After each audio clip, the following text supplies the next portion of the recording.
Man, is that not how to start a series? As the Phillies are no-hit, combined no-hitter by the New York Mets, and we welcome you to Phillies Postgame Live. Ricky Bottalico and Michael Barkann in a moment, Ben Davis. So they go from 8 runs per game on the average over the last 4 games against Colorado here, and they run into a buzzsaw. What really bothers me, though, and I know the Mets have a great rotation, and they've got a great bullpen. We talked about it in the pregame program, but 5 different pitchers they had a chance to have their way with, and were unable to do it. And now they're 5 games back, 10-11 record as they lose 3-0. McGill did a great job off the bat. I mean, he came out after 88 pitches. That was a little surprising with the no-hitter. I thought he might go one more inning and then maybe come out of the ball game. But I will give you this much. Seth Lugo and Edwin Diaz at the end of this matchup. Lethal. Edwin Diaz, that's about as filthy as I've ever seen him. I mean, close to 100-mile-an-hour fastballs, riding in on people's hands, and then that nasty slider that obviously JT was up there swinging. I don't think he saw it very well. That means you're throwing it pretty well. So I will give him that much credit, but I want to go back to yesterday's postgame show. What did I say? Everybody was all excited. They had just swept the Colorado Rockies. It's a different beast. The New York Mets are a much better ball club than the Colorado Rockies were. You have to go up there. You got to show up both offensively and defensively. I thought defensively they were okay tonight. They kind of blundered as the game went on. I mean, you know, DD had a tough play. There were a couple balls thrown around the infield, but I thought, you know, defensively and pitching-wise, I thought they were fine in this game. What do you think? You give up 3 runs, that should give you a chance to win. But when you don't get a hit, I mean, who cares what Aaron Nola did? It doesn't matter at this point. Let's check in with Ben Davis at Citi Field. Ben, thanks for being with us, calling tonight's game with Tom McCarthy. I don't know how it looked there, but it was sickening to watch here, especially when you throw in the 6 walks by Mets pitchers and the fact that the Phils just had an inability to get on base by hit. Well, I know it wasn't good there, but it didn't look good here either, believe me. Just not able to barrel any baseballs. A lot of swings and misses, a ton of foul balls. I get that the Mets pitchers were pretty good. They were throwing the baseball, they were spotting it, they were able to mix speeds. But for the most part, it was just very frustrating to watch. It was very frustrating to watch because they did have pitches to hit, almost like the Phillies hitters were outthinking themselves. And it just obviously did not get any hits. They had pitches to hit, and I'm sure that they'll be the first ones to tell you that we didn't capitalize, and they got in certain hitters situations, hitters counts, and not able to put good swings on it. Well, obviously, I mean, a no-hitter's a no-hitter. It's ugly as can be, and you never want to be on that side of one, but the Phillies are obviously on that side of one. On the other side of the baseball, I mean, I thought Aaron Nola threw the ball fairly well. And Ben, were you a little shocked that he let him stay in for Alonso at that point? No, I don't think so. I think he kind of earned that right tonight because he was really good. Yeah, he had his number earlier in the game. The fastball command was outstanding. When he was missing down. When he wanted to climb the ladder, he was able to climb the ladder.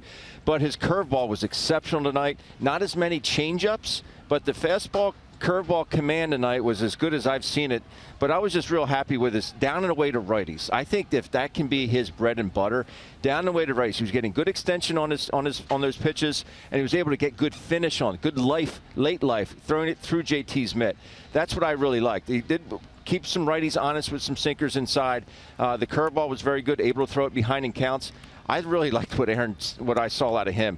Some of these hitters, they have such a big history with Aaron, and I think it's kind of, you know, some of these guys have upwards of 40 at bats against him, so that's a pretty big sample size.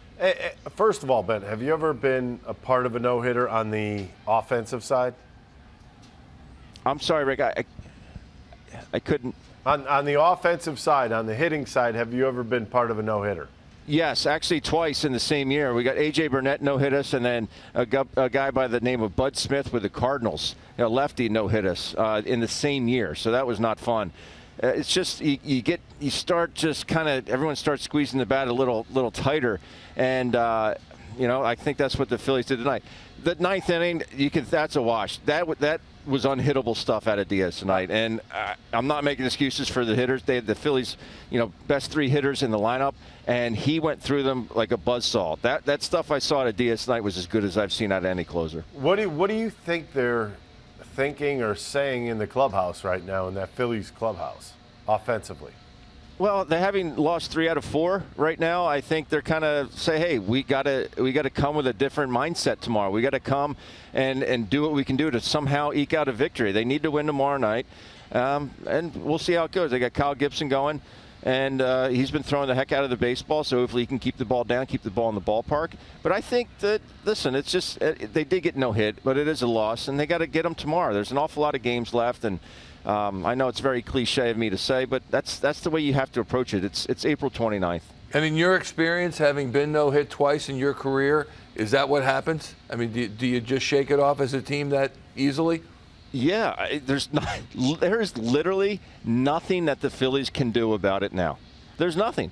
So you go in, maybe have a cold one, talk it over with your teammates, get a nice hot shower, get out of the cold weather, go sleep it off, and attack them tomorrow.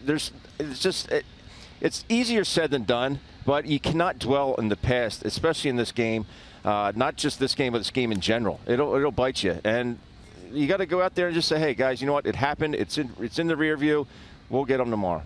Okay, I hope that's true because Ricky and I were talking, waiting for the game to conclude, that if they lost tonight, then depending on what happens, they can find themselves out of this thing like that. I know it's a long season, 4 games back. 5 games back now, 6, 7 if they get swept, and then they play them here.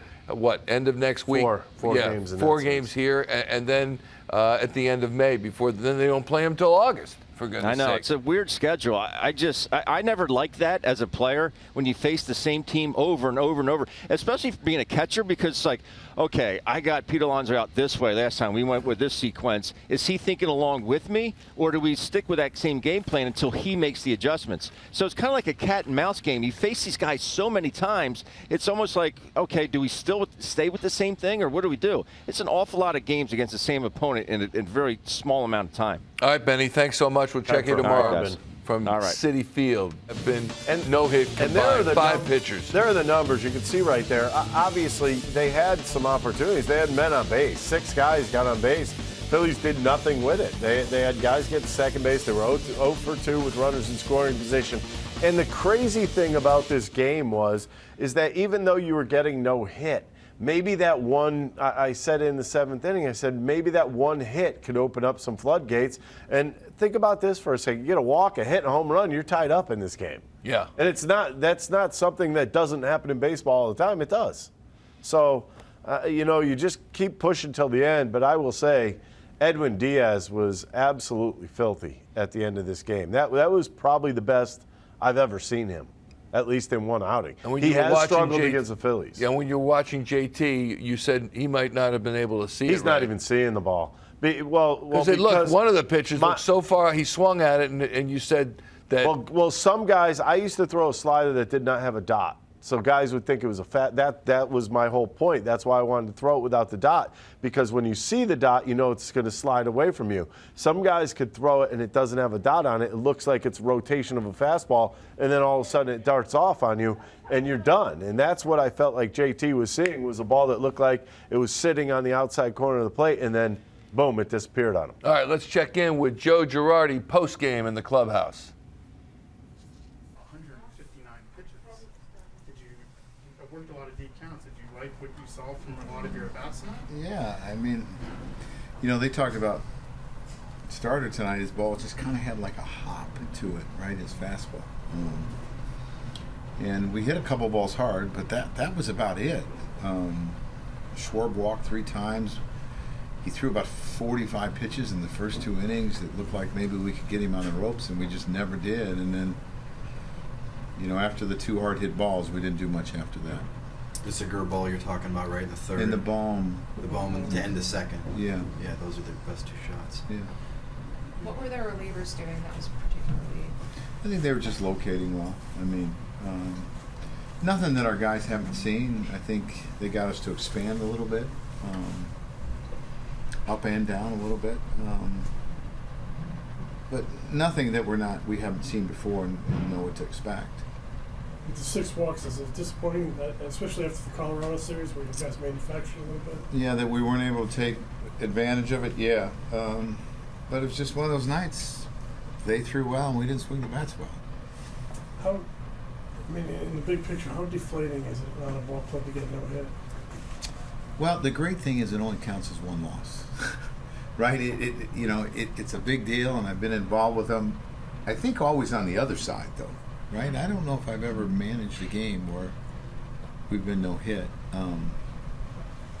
But I've seen a lot of them. So it's a real exciting time at the moment, but it's still 1 game. What becomes the challenge to try to come back from it, the next day? Nothing. Just go up and put up good at bats. What you'd expect them to do anyway. What was the delay in the ninth? So they told us that Jankowski was in the 4, which is correct, Alonso's spot, and that Smith won the 8, but McNeil was still in. So I think the umpire realized somebody made a mistake. I don't know what happened, but he was in the 7.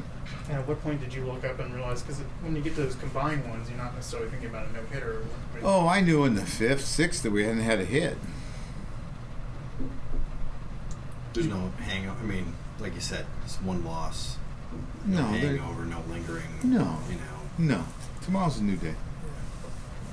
Did you think the swings at times were big, too big?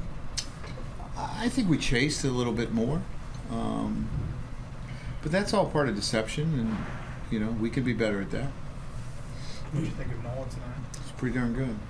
Yeah, it's unfortunate. I think Canna kind of hit it off the end, right? And he was pretty good. Do you think it's especially impressive given the lineup that he's facing? Just a really different lineup from the one he faced in his last outing. Yeah, and they got some guys that are swinging the bats pretty well, and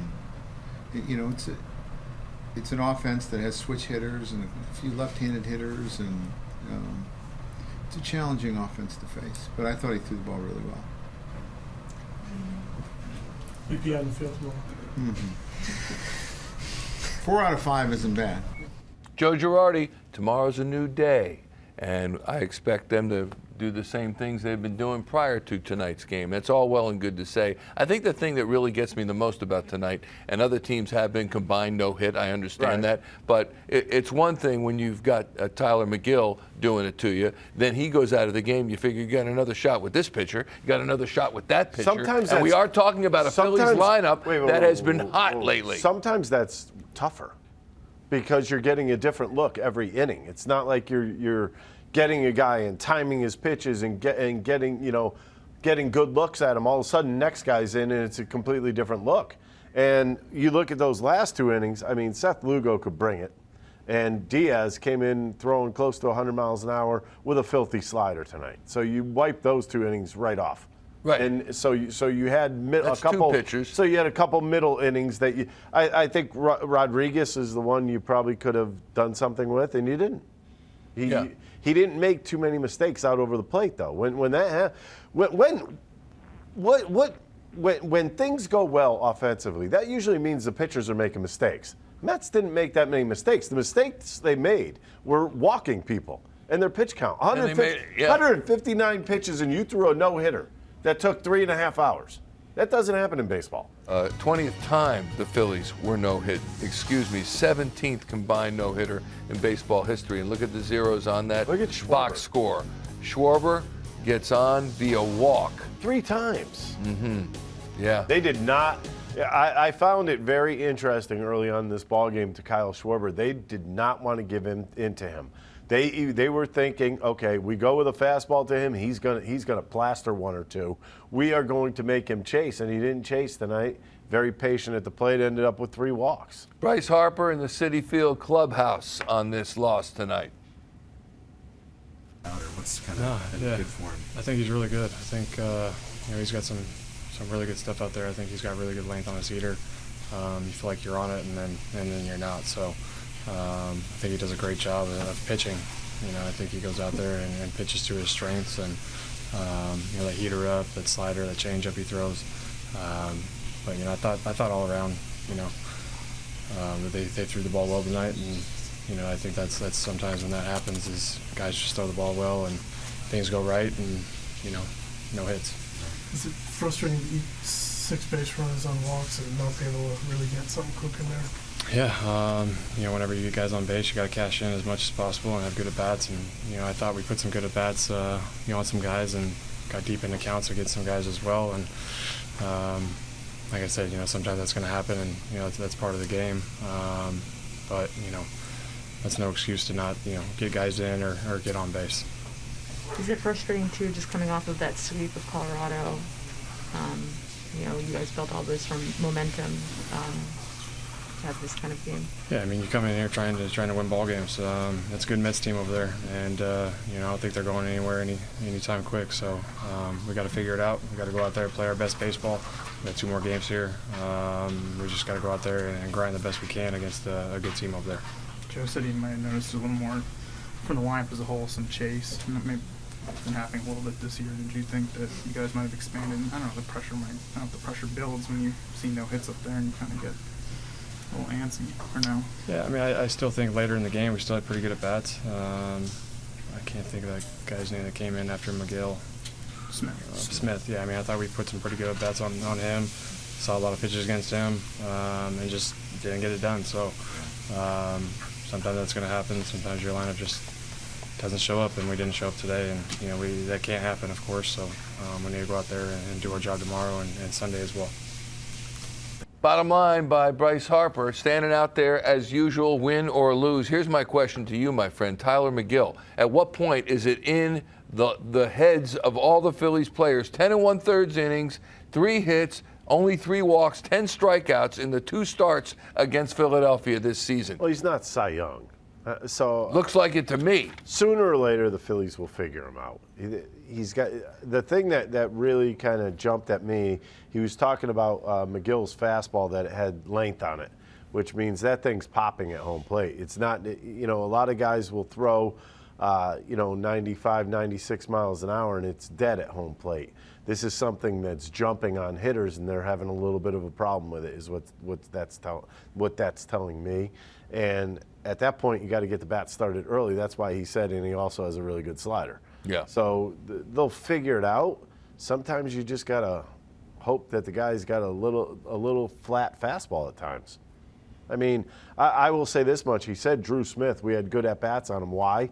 Because his fastball was straight. You could see it on TV. It was hard, but it was straight. They just couldn't get him to come down in the zone, and they kept chasing up later in the count.